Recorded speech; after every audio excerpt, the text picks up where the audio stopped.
Obras póstumas. Primeira parte. Capítulo 2.5. Manifestações dos Espíritos. Emancipação da alma.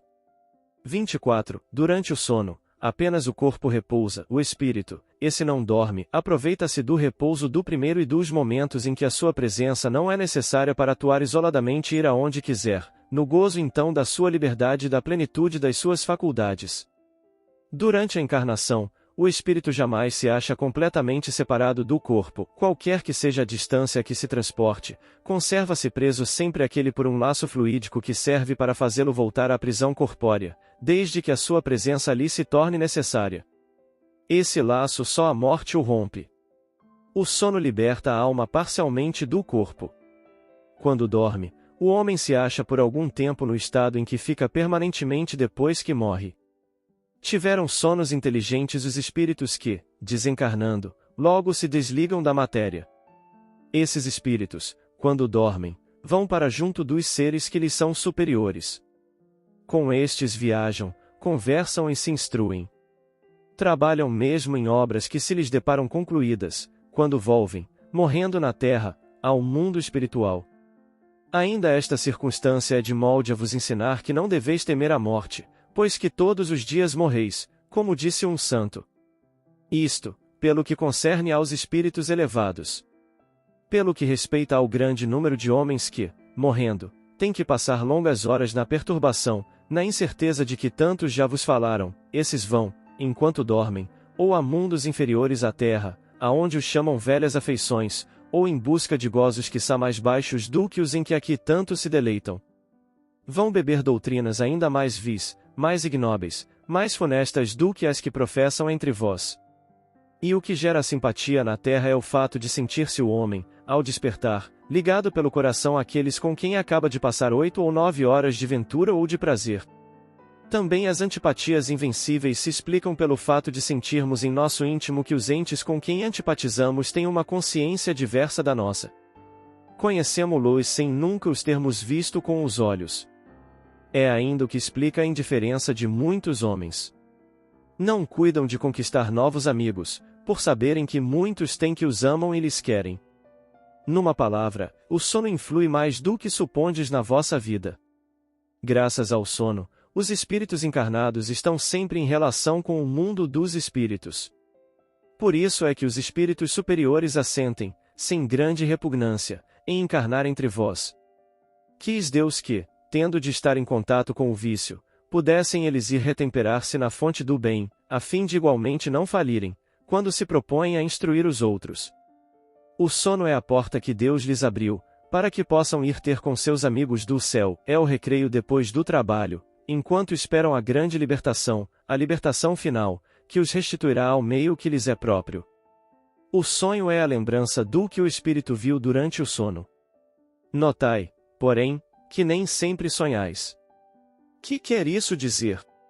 Que nem sempre vos lembrais do que vistes, ou de tudo o que havias visto, enquanto dormíeis. É que não tendes então a alma no pleno desenvolvimento de suas faculdades.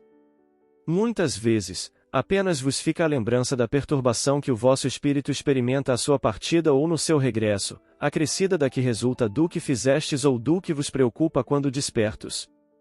A não ser assim, como explicaríeis os sonhos absurdos, que tanto os sábios, quanto as mais humildes e simples criaturas têm? Acontece também que os maus espíritos se aproveitam dos sonhos para atormentar as almas fracas e pusilânimes. Em suma, dentro em pouco vereis vulgarizar-se outra espécie de sonhos. Conquanto tão antiga como a de que vimos falando, vós a desconheceis. Refiro-me aos sonhos de Joana, ao de Jacó, aos dos profetas judeus e aos de alguns adivinhos indianos. São recordações guardadas por almas que se desprendem quase inteiramente do corpo, recordações dessa segunda vida a que ainda há pouco aludíamos, ó Livro dos Espíritos, que 402.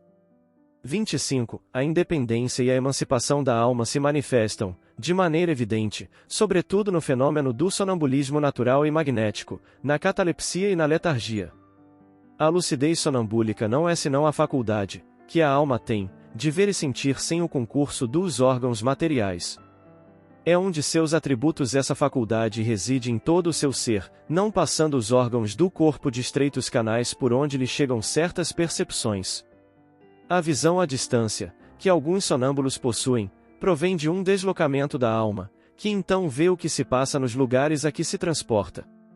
Em suas peregrinações, ela se acha sempre revestida do seu perispírito, agente de suas sensações, mas que nunca se desliga completamente do corpo, como já ficou dito. O afastamento da alma produz a inércia do corpo, que às vezes parece sem vida. 26. Esse afastamento ou desprendimento pode também operar-se, em graus diversos, no estado de vigília. Mas, então, jamais o corpo goza inteiramente da sua atividade normal, há sempre uma certa absorção, um alinhamento mais ou menos completo das coisas terrestres. O corpo não dorme, caminha, age, mas os olhos olham sem ver, dando a compreender que a alma está a algures. Como no sonambulismo, ela vê as coisas distantes, tem percepções e sensações que desconhecemos, às vezes, tem a presciência de alguns acontecimentos futuros pela ligação que percebe existir entre eles e os fatos presentes. Penetrando no mundo invisível, vê os espíritos com quem lhe é possível entabular conversação e cujos pensamentos lhe é dado transmitir.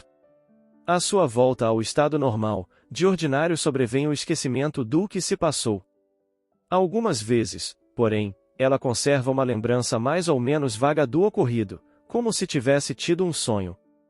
27. Não raro, a emancipação da alma amortece tanto as sensações físicas, que chega a produzir verdadeira insensibilidade que, nos momentos de exaltação, lhe possibilita suportar com indiferença as mais vivas dores. Provém essa insensibilidade do desprendimento do perispírito, agente transmissor das sensações corporais. Ausente, o espírito não sente as feridas feitas no corpo. 28. Em sua manifestação mais simples, a faculdade que a alma tem de emancipar-se produz o que se denomina o devaneio em vigília. A algumas pessoas, essa emancipação também dá a presciência, que se traduz pelos pressentimentos, em grau mais avançado de desprendimento, produz o fenômeno conhecido pelo nome de a segunda vista, vista dupla, ou a sonambulismo vígio. 29. O êxtase é a emancipação da alma no grau máximo. No sonho e no sonambulismo, o espírito anda em giro pelos mundos terrestres.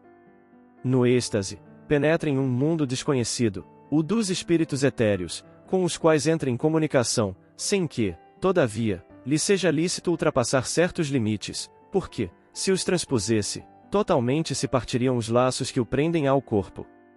Cerca-o então resplendente e desusado fulgor, inebriam-no harmonias que na terra se desconhecem, indefinível bem-estar o invade, se goza antecipadamente da beatitude celeste e bem se pode dizer que pousa um pé no limiar da eternidade. No estado de êxtase, o aniquilamento do corpo é quase completo. Fica-lhe somente, pode-se dizer, a vida orgânica. Sente-se que a alma se lhe acha presa unicamente por um fio, que mais um pequenino esforço quebraria sem remissão, ó Livro dos Espíritos, que 455. 30. Como em nenhum dos outros graus de emancipação da alma, o êxtase não é isento de erros, pelo que as revelações dos estáticos longe estão de exprimir sempre a verdade absoluta. A razão disso reside na imperfeição do espírito humano. Somente quando ele é chegado ao cume da escala pode julgar das coisas lucidamente, antes não lhe é dado ver tudo, nem tudo compreender. Se, após o fenômeno da morte, quando o desprendimento é completo, ele nem sempre vê com justeza, se muitos aqui se conservam imbuídos dos prejuízos da vida, que não compreendem as coisas do mundo visível, onde se encontram, com mais forte razão o mesmo há de suceder com o espírito ainda retido na carne. Há por vezes, nos estáticos, mais exaltação que verdadeira lucidez, ou, melhor, a exaltação lhes prejudica a lucidez, razão porque suas revelações são com frequência mistura de verdades e erros, de coisas sublimes e outras ridículas. Também espíritos inferiores se aproveitam dessa exaltação, que é sempre uma causa de fraqueza quando não há quem saiba governá-la, para dominar o estático, e, para conseguirem seus fins, assumem aos olhos deste aparências que o aferram às suas ideias e preconceitos, de modo que suas visões e revelações não vêm a ser mais do que reflexos de suas crenças. É um escolho a que só escapam os espíritos de ordem elevada, escolho diante do qual o observador deve manter-se em guarda. 31. Pessoas a cujo perispírito se identifica de tal maneira com o corpo, que só com extrema dificuldade se opera o desprendimento da alma, mesmo por ocasião da morte, são, em geral, as que viveram mais para a matéria, são também aquelas para as quais a morte é mais penosa, mais cheia de angústias, mais longa e dolorosa a agonia. Outras há, porém, cujas almas, ao contrário, se acham presas ao corpo por liames tão frágeis, que a separação se efetua sem abalos, com a maior facilidade e frequentemente antes que se dê a morte do corpo.